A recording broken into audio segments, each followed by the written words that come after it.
In this video we want to talk about leadership styles.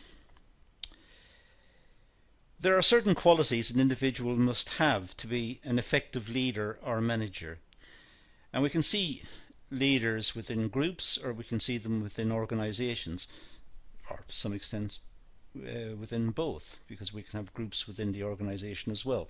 But leaders have certain qualities, and what we're trying to do here is to identify these different qualities or different styles of leadership. So first of all, the leader should have good communication skills. They should be able to effectively communicate the message to others.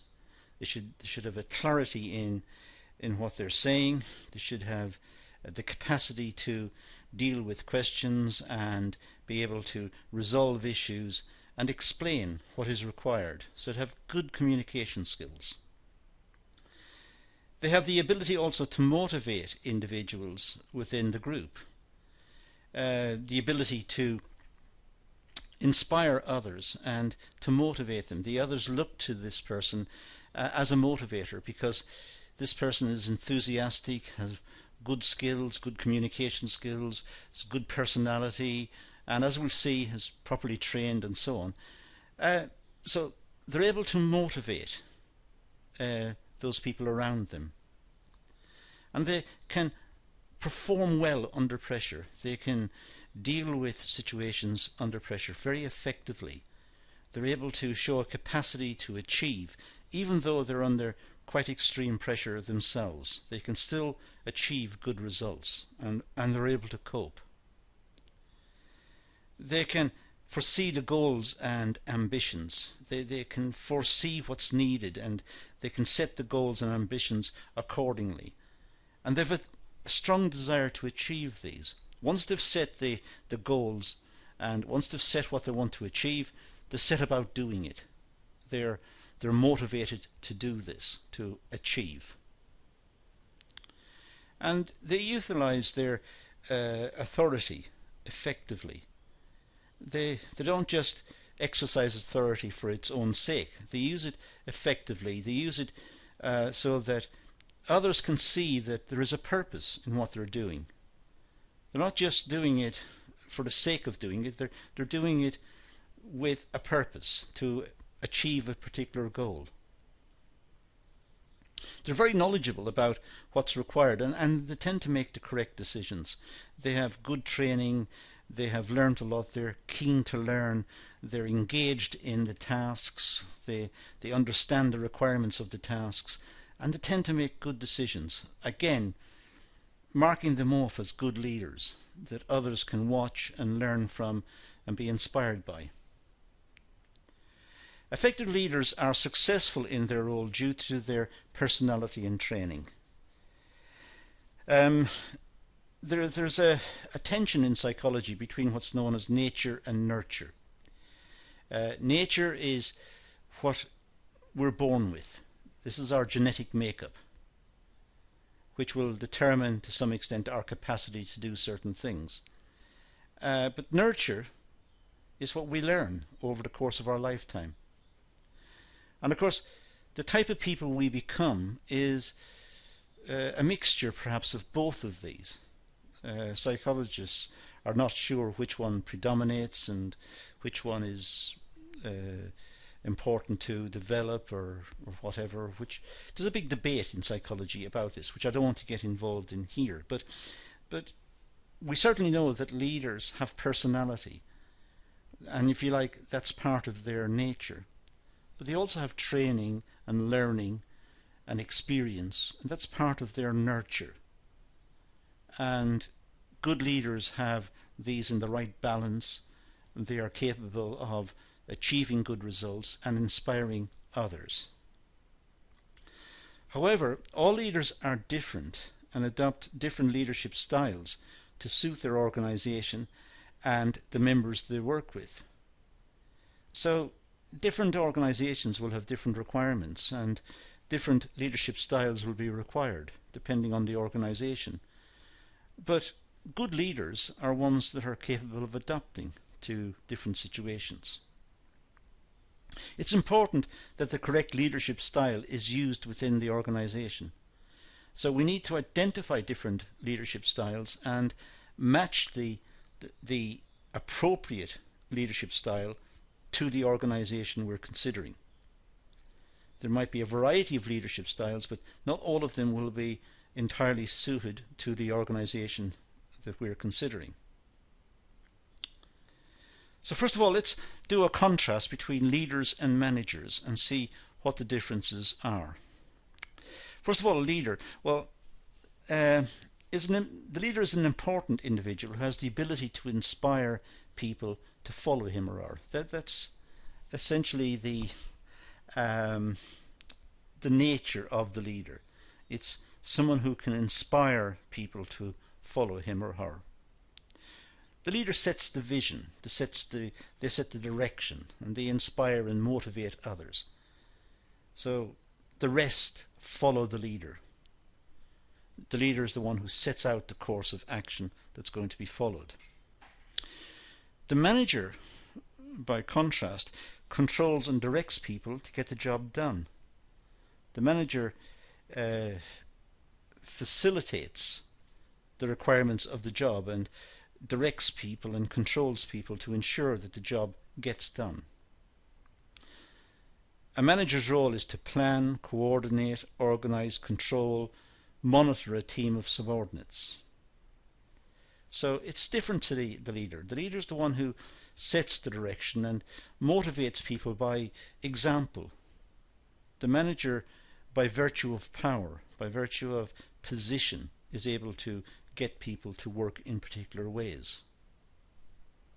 So if we do a detailed contrast of leaders and managers, if we set out two columns, we can have a look at the contrasting styles. First of all, the leader motivates, and the leader innovates. So they motivate and innovate, they change, they look at the situation, they try to come up with better ways of working, better ways of doing things, better products or whatever. The manager, on the other hand, administrates. So one innovates, the other administrates. The leader develops new ideas and has vision. The manager maintains and controls ideas. The manager makes sure that the ideas are implemented. They're managing the situation. Whereas the leader is the one who's developing the new ideas.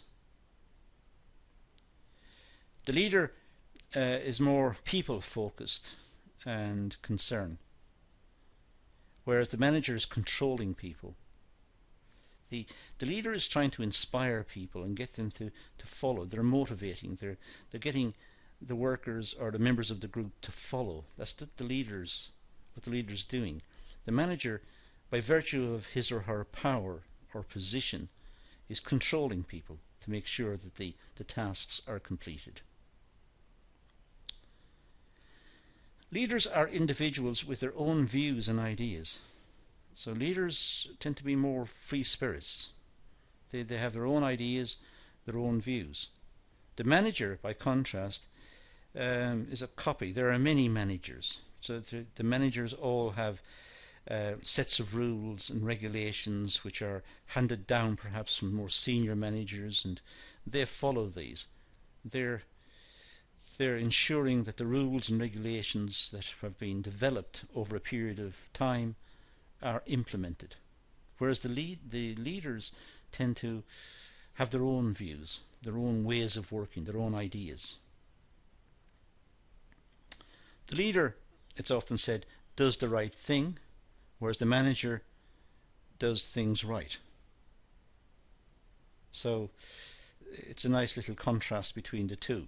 This number 5.5 here, the leader does the right thing. The leader is constantly changing and moving forward and inspiring people and looking for better ways of working, whereas the manager does the right thing. The manager follows the rules.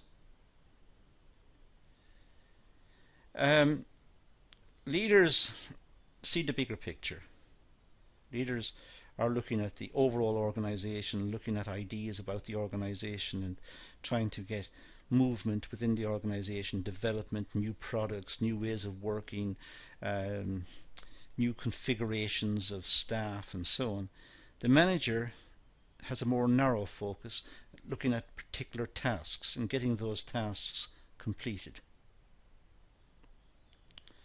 So the leader originates ideas, the manager imitates. The manager makes sure that the ideas are implemented and that the rules are followed. So there's quite a distinction between leaders and managers. Now, leadership styles. Well, Kurt Lewin, his framework suggests three types of leaders. There's autocratic leaders, democratic, and what could be termed as laissez-faire leaders. Laissez-faire is a French term, just simply means leave it alone, just leave it alone, that sort of leader. Let's talk about these in a little more detail. We'll start with the autocratic leader. An autocratic leader is a more traditional approach to leadership. However, it's widely used in organizations. So it's more traditional, but still widely used. It's autocratic. It's much more forceful and much more controlling, much more interventionist. Managers and leaders make all the decisions within the team. They don't feel it necessary to include team members. So the managers make the decisions and impose the decisions on other members of the team. They don't consult. They don't ask for opinions or anything of that nature. They simply come up with what needs to be done and tell the others what needs to be done. Leaders take all responsibility to achieve their goals. So the managers, this type of leader, this type of manager, take all the responsibility to achieve the goals. They make sure the goals are achieved, and they take the credit for achieving it, but they also take the responsibility of making sure that the goal is achieved. They have all the authority and control within the group. They have the power. They have the position. They control what's happening. They simply tell other members of the team what to do, when to do it, how to do it, and make sure it gets done on time. Now, the advantages of an autocratic leader, well, reduces stress for leaders as they know they are in control of a team, so that they don't have to worry about the team doing their own thing or varying the requirements according to their own ideas and perhaps not meeting deadlines or changing the design in a way that's not required. They have control over the team. So they don't have to worry about what's happening. They control every part of it. Team members are more likely to get the job done if they're being monitored. It prevents slacking. It prevents people from not working hard. People have to work hard to achieve the outcomes because the manager is watching and controlling and intervening and directing. So team members have to apply themselves and apply themselves diligently to achieve the outcomes. There's faster decision making when only one person makes the decision. If it was a team cooperation, then the team would have to discuss and have meetings, and that takes time. For an autocratic leader, the autocratic leader simply says what's going to happen, and that's it. It happens.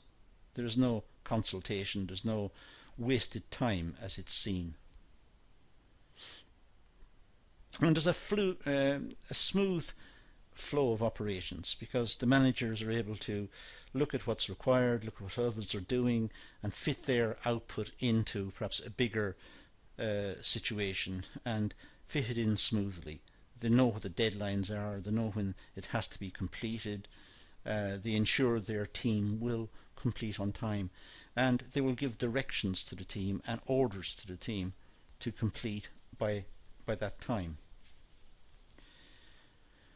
Now, the disadvantages of the autocratic leader, well, it's not good for long-term group development. Members of the group may get fed up taking orders all the time or being watched and monitored all the time. It's not a nice working environment, so they may give up. It increases workload stress for managers and leaders. The, the managers have to constantly intervene and control and direct, take responsibility, so that it is stressful for managers as well. I said earlier it was less stressful because they were in control, but the downside is that they do have to take responsibility and they have to constantly intervene. It becomes demotivating for team members who have to follow orders. There's no room for career development opportunities. The members of the team simply have to do as they're told. The team becomes dependent on the leader. They are not trained to work independently. So the team become very dependent on the leader. They don't have any initiative themselves. They're not trained to have initiative. They're not trained to work independently. So adopting this leadership style assumes that leaders has poor leadership and communication skills. The leader themselves are autocratic, so they don't have good leadership skills. They don't inspire the workers. They don't have necessarily good communication skills. The workers are not following them almost of their free will. They are being told what to do. So it's not good leadership qualities on the part of the autocratic leader. Now let's turn to the democratic leader. Well, this is more involved in team activities. The leader puts trust in his or her team. The leader is more involved with the team. It's more democratic. The leader takes decisions after consulting all the team group. When decisions have to be made, the leader may ask different members of the group or all the group what they think and what they should do next and how it should be done and when it should be done and so on. So the team are more involved. It's more democratic. They can effectively delegate tasks and give team members complete control and responsibility. Because they're all working together, they feel a part of the team, they're all involved. So it's possible to delegate some tasks to some members of the team. They can be trusted. They're all answering to each other and they're all working together. They encourage other members to become leaders and provide them with full training. So they're always looking for people within the team who have particular qualities and particular leadership traits, and trying to then encourage them to become leaders as well, and trying to develop them so that they become future leaders as well. Now, the advantages of the democratic leader. Well, a positive and motivated team. All members in the team feel they are valued and trusted to undertake activities. So it's a very motivated team. They feel involved. The members of the team feel involved and feel engaged and feel respected and valued by the team leader. And their opinions mean something. There's better decision making because the different members of the team can see situations from different angles and make different contributions, and mistakes can be avoided perhaps more easily because there's a wide variety of opinion about what to do and how to do it. And there's a smooth flow of logistics and operations tasks completed. The team know what's required. They work hard to meet the targets. They're fitting in their tasks with the wider organization and the requirements of the wider organization. They don't want their team to let the side down, to be seen as weak or not responsible. So they work hard as a team. And it does encourage creative thinking. As a team, they're looking at the job, they're looking at what they're doing, they're looking at the tasks, and some of the team will come up with ideas about how to improve it, how to make it easier, how to improve efficiency, They'll discuss it amongst themselves. They'll come up with suggestions and ideas for the leader to consider, and they will all discuss it together, and perhaps productivity gains can be had from these discussions. It certainly develops a good working relationship and effective communications with the leader and the team members. So there are good working relationships. The team are motivated. There will be less absenteeism from work. When they are at work, they are engaged, they're contented and happy because they're respected and their opinions are respected. There's more employee retention as well. People don't leave that place of work. They're happy at work and they'll want to stay there. So that means the organization doesn't have to recruit replacements and engage in expensive training and recruitment and so on. So there's more employee retention. Now, the disadvantages of a democratic leader. Well, they could miss opportunities because decision making takes more time. Sometimes the work may be slower because they are discussing it too much. They're trying to find better ways of working to such an extent that they're slowing down because they're overthinking the requirements of the job. So they may actually be going slower than required. Problems may occur in activities if team members are not experienced enough or do not have the required skills. It's assuming with democratic leadership that the teams are relatively homogeneous, relatively the same in terms of their aptitudes and their competencies. Of course, that's not the case. Some members of the team may be very skilled and other members of the team may not be skilled. So there may in fact be problems within the team, and there may be issues arising from their individual contributions, and there may be some members of the team who feel that they have to support other ones and they're not getting the credit for supporting others. The leader is not fulfilling his or her role as a leader if he or she is too involved in group discussions. They should not spend all their time discussing the job. They should spend their time doing the job. The discussions should be from time to time when serious recommendations can be put forward, and not just talking shops, which are a waste of time. Now let's turn to this idea of what's known as the laissez-faire leaders, the leave it alone people. This type of leader gives full control to the team members. This type of leader just gives the team complete control over the situation. The team members are left independent to complete the task, and they have role and responsibilities on time. But the team members are given the task and just told to go away and do it, completed by a certain time. And the manager, in a sense, or the leader, is not directly involved. The team take over. There's no guidance from the leader. Could leave the team members confused and demotivated because there's no guidance. The teams have to work it out for themselves. And they could feel frustrated because they're not getting support. They're expected to complete the job with good quality, good workmanship, but at the same time they're not getting support from the leader. They're not getting recommendations and examples of good practice and support. So they could feel very demotivated because of what's happening.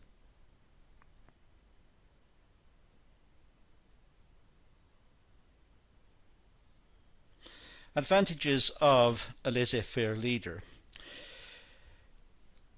Well, it's only effective if the team members are skilled and have appropriate experiences and training. If they don't have these skills or experiences or competencies, or if they're not capable of achieving the task, then there can be problems.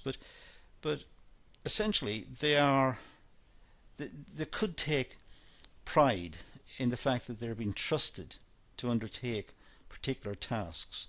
And that could be an advantage because they feel trusted within the organization. They could be motivated as they're in charge and have responsibility to complete the task. So they could feel motivated by the trust that the organization is showing in them to complete tasks. They're doing it in effect without any support or any leadership. The disadvantages of laissez-faire leader, well, there's no reward, praise or feedback provided by the leader. They're doing what's expected of them. So the leader will expect them to complete the task on time to a certain quality, and they're not really supported throughout. So that could be a disadvantage. They could feel demotivated. They don't have any guidance, any support. They're just simply given the task and told to complete it by a certain time. If they encounter problems, they may feel very isolated. If there's no leader keeping track on performance, there's the possibility of some members not working effectively. So there could be problems within the team. Some members are not applying themselves. Some members are worried about losing their jobs and are working very hard, but in effect are carrying the ones who are not working hard. So there could be inter-team problems. They could fragment as a team, and there could be issues, HR issues arising out of this type of working. May suggest that the leader is unaware of his or her responsibilities. It could be that this type of laissez-faire leadership arises because the leader, him or herself, has allowed it to develop as opposed to being a conscious act. It could be that the leader doesn't understand what needs to be done, him or herself, and they simply give it to the team to try and work it out, to try and solve the problem, to try and complete the task by the date required. So the leader, him or herself, has a weakness, and this is just covering the weakness of the leader, asking the team to solve the problem for themselves. Now, choosing the right leadership style.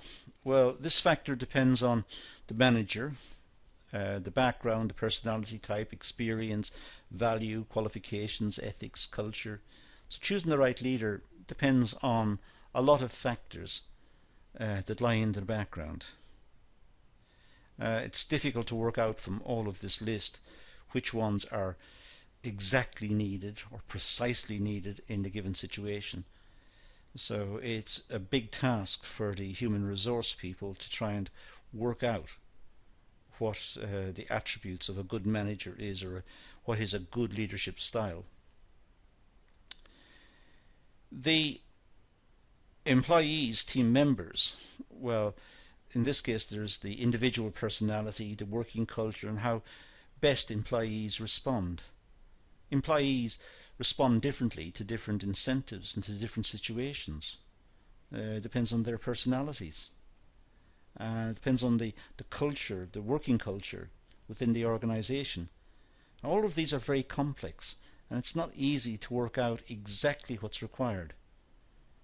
But common sense needs to be applied, as well as quite good training on the part of perhaps the human resource department in assessing the various personality types of the team members, as well as the personality types of the managers, to ensure there's a congruence between the two and they're able to work together.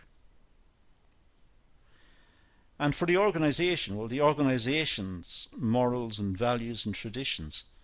What does the organization want? What sort of working culture does the organization want to see in place?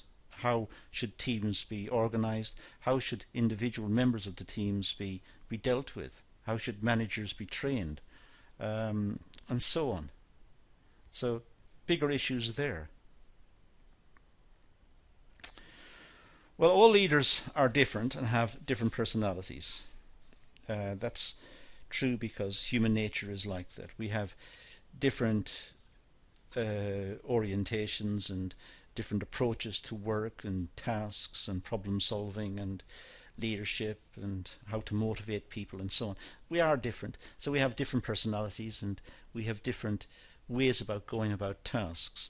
So it's very difficult to try and isolate out what is precisely required. Leadership styles must be adopted to complement the organisation and its members. So it's certainly the case that the leadership styles should recognise the type of work being conducted in the organisation and what type of personality is best suited to that organisation. Successful leadership styles must motivate their employees to perform to the best of their ability and provide opportunities for career progression. Members of teams are humans and they want to advance themselves and they want to have a more interesting life and a more engaging working life. It's part of, again, of the human condition.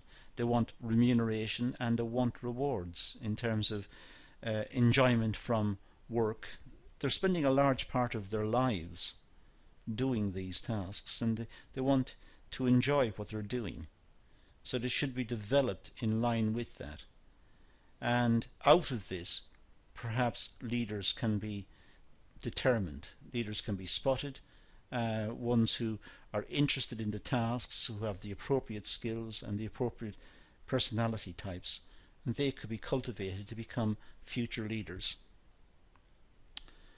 So that's all we're going to deal with in this session, so let's leave it at that and say thank you for watching.